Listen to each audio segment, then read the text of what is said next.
আসসালামু আলাইকুম রহমতুল্লাহ। বর্তমান বিশ্ব পরিস্থিতি এবং মুসলিম বিশ্বের ঘটনাবহুল একটি সময় কাটতেছে। সে বিষয়ে আমার যতটুকু জানাশোনা ইতিহাস থেকে আমার কাছে মনে হচ্ছে এটা দশম শতক 11 শতকের কাছাকাছি একটা সময়ের রিপিটেশন ঘটতেছে। মানুষ বলে না, ইতিহাস পুনরাবৃত্তি হয়, সেই ইতিহাস পুনরাবৃত্তি হচ্ছে। দশম শতকে যখন আব্বাসীয় খেলাফত দুর্বল হয়ে যাচ্ছিল, তখন শিয়াদের উত্থান ঘটেছিল।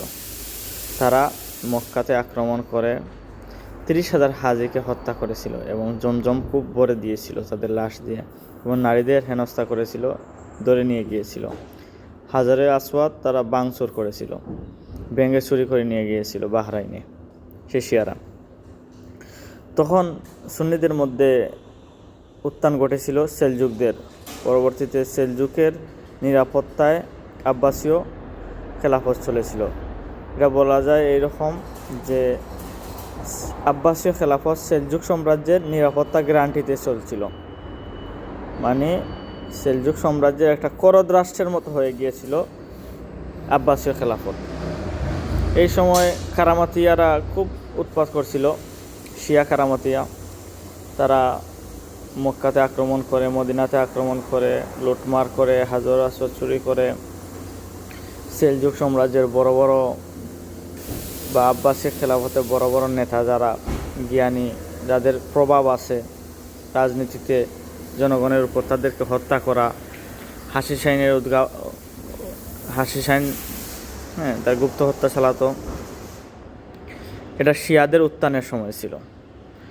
এই উত্থানের সময় ক্রুসেডাররা জেরুজালেম আক্রমণ করে দখল করে নেয়, কারণ সুন্নিরা ছিল এই শিয়াদের উত্থানের ঠেকানোর ব্যস্ত ছিল।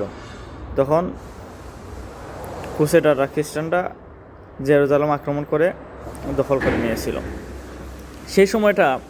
আর এই সময়ের মাঝে মিল আমি খুঁজে পাচ্ছি এভাবে যে তখনকার মক্কা মদিনার শরীফ যারা, বা শরীফে মক্কা শরীফে মদিনা খলিফা হতো, এখন তো আর খলিফা নাই, এখন সৌদি আরবের বাদশাহ মক্কা মদিনার শরীফ।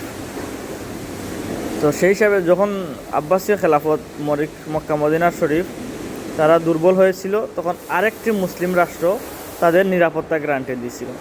এখন বর্তমান প্রেক্ষিতে মক্কা মদিনা শরীফ সৌদি রাজবংশ তারা দুর্বল, তারা আমেরিকার নিরাপত্তাতে আর সন্তুষ্ট না, তাদের নিরাপত্তা আমেরিকা রাখতে দিতে পারতেছে না। তখন কী হলো, আরেকটা মুসলিম রাষ্ট্র তাদের নিরাপত্তার জন্য এগিয়ে আসলো।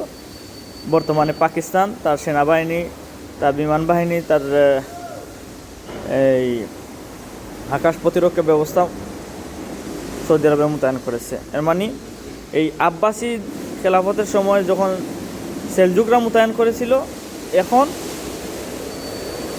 সৌদি আরবের যুগে সৌদিতে পাকিস্তান মোতায়েন করছে। এই জায়গাটা মিল। তখন এই শিয়াদের উত্থান ঘটেছিল, তখনকার উত্থান একটু ডিফারেন্স আসছিল, কারণ শিয়ারা তখন ক্রুসেডারদের সাথে আতাতে ছিল, তারা আতাতে ছিল। এখন দেখা যাচ্ছে যে ক্রুসেডারের বিরুদ্ধেই আছে এখনকার শিয়ারা, সুন্নিরা ক্রুসেডারদের সাথে আতাতে আছে। মিলটা হইল কি, এই করদ রাজ্য বা নিরাপত্তা গ্যারান্টি তখন সেলজুকরা দিয়েছিল, এখন দিচ্ছে পাকিস্তান। আর এরপরেই মুসলমানরা দুর্বল হয়েছিল, এই যে ভাঙা গড়ার খেলা শুরু হয়েছিল। এরপরে আস্তে আস্তে মুসলমানদের আবার উত্থান ঘটেছিল। মঙ্গল এসে মুসলমানদের মারে পিঠে জ্ঞান হোসে ফিরিয়ে দিয়েছিল, কারণ মুসলমানরা তখন আয়েসি হয়ে গিয়েছিল, এখনকার মুসলমানদের মতো আয়েসি হয়ে গিয়েছিল। তখন মঙ্গলরা এসে এমন পিটানি পিটাইছে, ঘুম ভাঙে ছাড়ছে। এখন ইরান আমেরিকা যেভাবে পিটাইতেছে আমাদের ঘুম ভাঙবে ইনশাল্লাহ। সবাইকে ধন্যবাদ। আসসালামু আলাইকুম।